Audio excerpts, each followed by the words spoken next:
आदरणीय धर्म प्रेमी सज्जनों, सादर नमस्ते। मैं जेठालाल विश्वकर्मा आप सभी का हार्दिक स्वागत करता हूँ।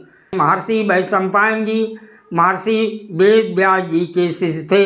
महर्षि वेद व्यास जी का प्रथम नाम श्री कृष्ण द्वैपायन था। तब प्रसन्न मन कुंती पुत्र अर्जुन ने किरात वेश में छिपे हुए उस सुवर्ण के समान कांतिमान पुरुष से हंसते हुए से कहा, ये सुवर तो मेरा लक्ष्य था, आपने उस पर बाण क्यों मारा?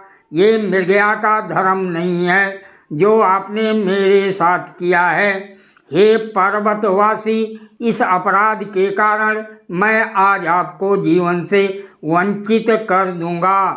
किरात अर्थात शिवजी बोले, मैंने अपने धनुष द्वारा छोड़े हुए बाणों से इसे पहले ही घायल कर दिया था।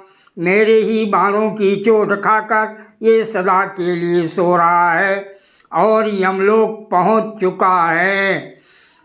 शिवजी बोले, हे मूर्ख, तुम अपने बल के घमंड में आकर अपने दोष दूसरों पर नहीं मर सकते। तुम्हें अपनी शक्ति पर बड़ा गर्व है, परंतु आज तुम मेरे हाथ से जीवित नहीं बच सकते।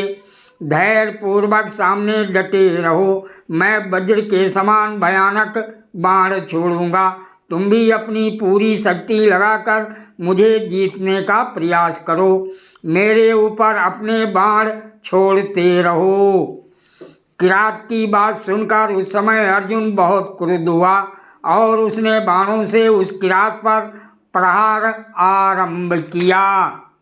तब किरात ने प्रसन्नचित्त से अर्जुन के छोड़े हुए सभी बाणों को पकड़ लिया और कहा, हे मूर्ख, और बाण मार और बाण मार। इन मर्मभेदी नाराजों अर्थात बाणों का प्रहार कर। उसके ऐसा कहने पर अर्जुन ने सहसा बाणों की झड़ी लगा दी।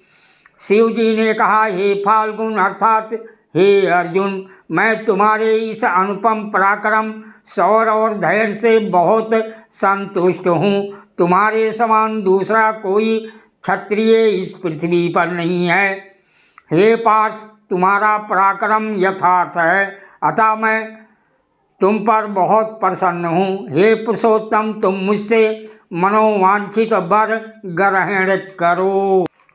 अर्जुन जी ने कहा, हे वृषध्वज, यदि आप प्रसन्नतापूर्वक मुझे इच्छा अनुसार वर देते हैं तो हे भगवान, मैं पाशुपत नामक भयंकर दिव्यास्त्र को प्राप्त करना चाहता हूँ। शिवजी ने कहा, हे पराक्रमशाली पांडु कुमार, मैं अपना परम प्रिय पाशुपत अस्त्र तुम्हें प्रदान करता हूँ।